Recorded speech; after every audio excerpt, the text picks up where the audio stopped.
Bonjour à tous, j'espère que vous allez bien.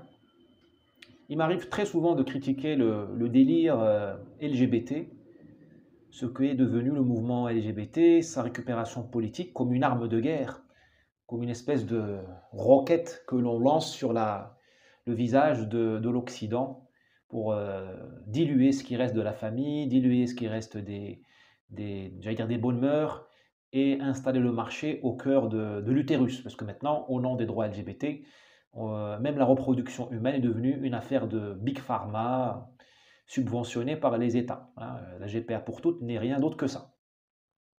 Ouais, je voudrais quand même faire une mise au point. Je suis très satisfait de vivre dans cette époque, aujourd'hui en 2023, en Occident, où l'amour homosexuel a été accepté. Et ça, on peut pas l'effacer, hein, le balayer d'un revers de la main. C'est une avancée. Je sais que je vais en choquer plusieurs, mais même moi qui suis musulman, je reconnais ça et je reconnais à l'Occident d'avoir euh, brisé ce tabou. Mais il fallait s'arrêter là.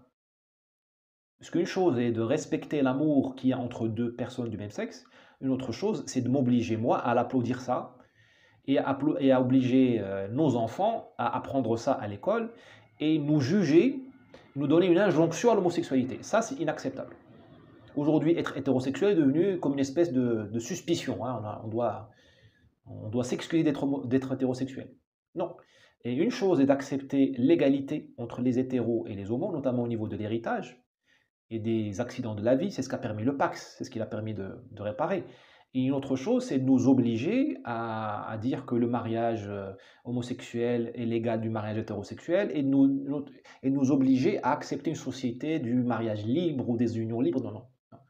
On ne peut pas être. On s'est fait piéger par notre bienveillance. On nous a pris par les sentiments et quelques années plus tard, on est dans une société où on est dans la théorie du genre, où on apprend aux enfants à changer de prénom. C'est le programme de M. Ndiaye, ministre de l'Éducation, qui vous dit bah, votre enfant arrive à l'école, il s'appelle Clément à 8 heures, le soir il rentre de l'école à 5 heures, il s'appelle Clémence. Et on nous dit que ça, c'est non négociable, et sinon nous sommes fascistes. Eh bien, nous sommes tous fascistes. Et on vous emmerde. Je m'excuse d'être. Si c'est ça d'être fasciste, je suis fasciste et on vous emmerde. Voilà ce que je veux dire. Donc, ce n'est pas juste pour les homosexuels qui, à mon avis, n'ont rien demandé à personne. Ils ont été récupérés par ce mouvement, hein, par ce plan diabolique de certaines oligarchies qui veulent détruire l'Occident. L'Occident seulement, parce que ces droits LGBT, on n'ose pas les proposer au Maroc et à la Tunisie et à l'Arabie, hein. Vous avez remarqué que Sandrine Rousseau n'ose pas aller prêcher. Sandrine Rousseau, je ne sais pas, Madame Schiappa, n'ose pas aller prêcher au Qatar, hein. Je n'ai pas vu de conférence des Femen ou de je ne sais qui, de Clémentine Autain à Marrakech pour faire la leçon aux Marocains, leur demander de légaliser le mariage gay, hein.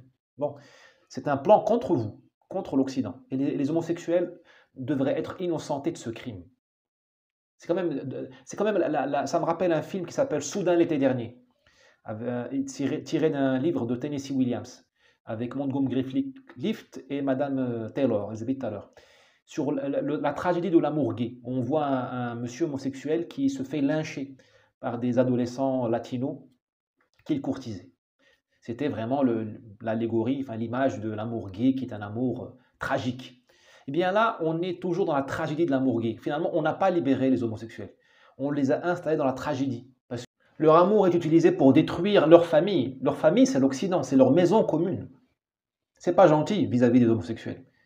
Moi, j'aurais aimé que la reconnaissance de l'amour homosexuel soit synonyme de fécondité, de félicité, d'harmonie, et non pas de disharmonie, de guerre civile. Tout le monde est à couteau tiré, tout le monde est en train de distribuer des fatwas. Et les gens sont tellement lâches qu'ils se traînent, qu'ils rampent par terre pour montrer qu'ils sont pro-LGBT. Par peur, ils n'y croient même pas. C'est pas gentil pour les homos. Moi, j'aurais aimé que leur amour soit une parenthèse enchantée dans l'histoire de l'Occident, pas le marqueur de notre destruction, notre implosion. Et aussi autre chose, c'est pas gentil pour l'Occident, c'est pas juste.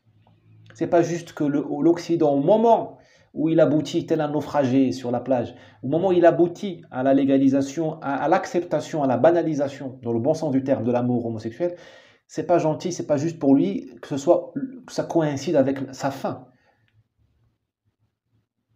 ce progrès de l'humanité ne peut pas coïncider avec la fin de l'Occident. Et là, on est proche de la fin si on continue à déconner comme on déconne aujourd'hui. Comme on déconne H24. Hein, pas la peine que je vous fasse un tableau. Voilà, donc je voulais faire cette mise au point parce que on est dans une époque d'anathème et d'inquisition et tout ça. Méfiez-vous de vos faux amis. Le monde est plein de faux amis. Et autre chose, en conclusion, apprenez à voter quand même avec votre cerveau et non pas avec vos options sexuelles. Et ça, je m'adresse à tout le monde, parce que j'ai l'impression que certains homosexuels votent NUPS ou je ne sais quoi parce qu'ils sont homos, ce qui est complètement, je suis désolé de le dire, hallucinant. Il faut voter selon les intérêts de la France et pas selon les intérêts de sa secte, de sa caste ou de ses orientations sexuelles. Voilà, il faut être un bon citoyen. On n'a pas tué le roi de France, Louis XVI, pour ça, pour aboutir à un système où les gens votent en pensant à leur alcôve. Première chose. Deuxième chose, il ne faut pas, comment dirais-je, il ne faut pas aussi que les hétéros votent, pérennisent le système au nom de la liberté sexuelle. J'ai l'impression que personne ne se révolte parce que le système nous donne la liberté sexuelle. La liberté sexuelle effective sur Tinder ou bien le porno. Il faut voir ce que c'est quand même le porno, la révolution du porno. Et celle dans l'IFANS, on en parlera un autre jour. C'est l'accès à l'alcôve du monde entier. Parce que maintenant, c'est même plus des studios qui font des films X, c'est des gens comme vous et moi. C'est ce qu'on appelle le content, le user content. Le user content, je sais pas quoi. Vous vous rendez compte? La révolution anthropologique que c'est. Enfin, les hommes, depuis Cro-Magnon, rêvent de ça. On l'a fait. Ils l'ont fait.